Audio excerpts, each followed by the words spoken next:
One of my all-time favourite quotes is actually about the internet, and it is, "Internet is absolute communication, absolute isolation." And when you think about it, it makes a lot of sense. We live in a world now where we have this tool that allows people all across the world who are geographically isolated to communicate.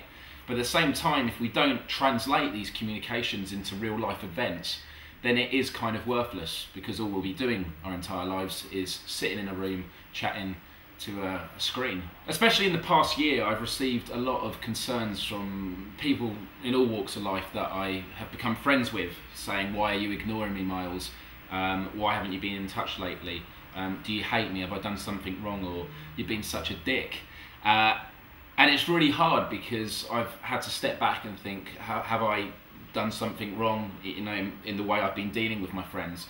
But when looking at the full picture, I realise it's due to the cyber society that we in fact live in. Before the internet was so easily accessible, we would embrace any opportunity we had to socialise. But now with Twitter, with Facebook, with YouTube, with everything at our fingertips, whether we have an iPhone or leave our instant messenger applets online, it makes communication so immediate and abundant. And therefore, compared to when we used to accept any person who tried to contact us, we are now left with this choice of, do we reply or do we ignore?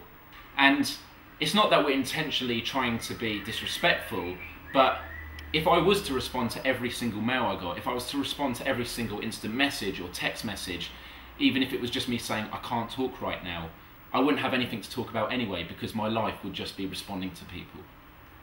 There are two types of people in life. There are those that know a few people, but know them very well.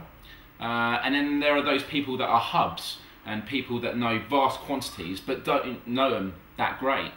Well, I think with the internet, it's all come together now into one massive thing, in which we know vast numbers of people, but through quick information exchange, we actually know what time they got up in the morning, with their status updates, what they had for breakfast, and what they plan to do with their day. I guess my question is, where do we draw the line? Do you believe this is an issue that general internet users would truly understand? And do you think society will ever eradicate such problems, or evolve into a culture where we are forced to prioritise who is worth our time and who is not?